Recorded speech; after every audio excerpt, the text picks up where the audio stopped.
Foodie complained in a community post that she is not allowed to talk about politics, but everybody else is allowed to.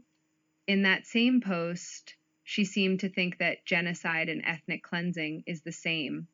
Both horrible, but not the same.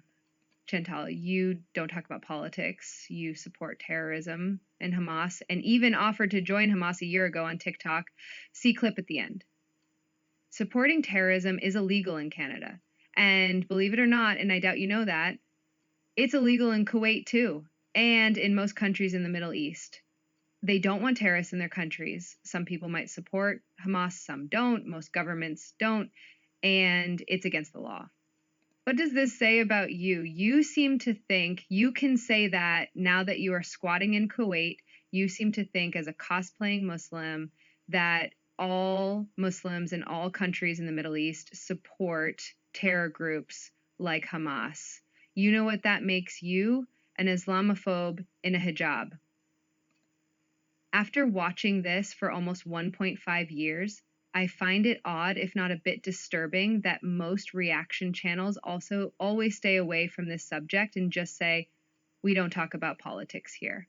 If it's about Chantal hating the US, allegedly laughing about the victims of 9/11 or mocking school shootings, then of course they all talk about politics.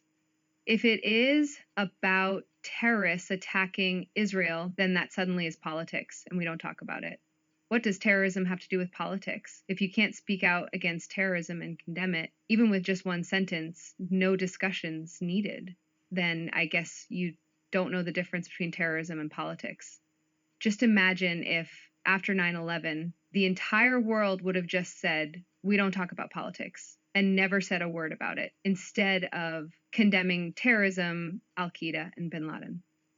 Here in Europe, we have terror attack after terror attack, and it became a lot worse since October 7th. Just this month, February, we had several terror attacks here in Europe, one in my country.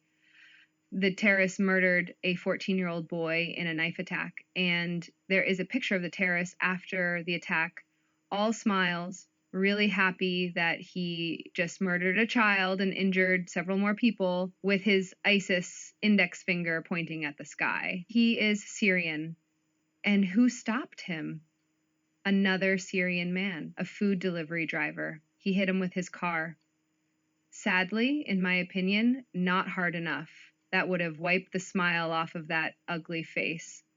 The delivery driver said he saw the terrorist running towards a part of the city with a lot of children, and that he has children himself and had to stop him. And that, with all the car attacks we have here in Europe all the time, people at first thought he is the bad guy. I will forever be thankful for what this man did. He probably saved many, many lives that day. So don't expect Europeans to support terrorism. We see it here several times a month, and people are murdered and injured every month too. So yes, it's not hard for me to say that I don't support terrorism, not in my country and not anywhere else in the world. And it's not hard for me to point out that Chantal is not talking about politics, but supporting Hamas, a terror group, and that it's not just illegal, but also has nothing to do with politics. And the terror attack here in my country also shows this. One Syrian is a terrorist, the other one stepped in and stopped him. So, Chantal, think twice in your hijab if you think that all Muslims agree with your support for Hamas. And yes, I know that you are just parroting your ex and now your husband. We saw his Facebook posts, but it still means that you are breaking the law in Canada and in Kuwait and in most countries in the world by supporting terror and a terror organization. We need to spread more awareness. And hey, if anyone wants to go in battle, I'll come right with you. I'm not kidding.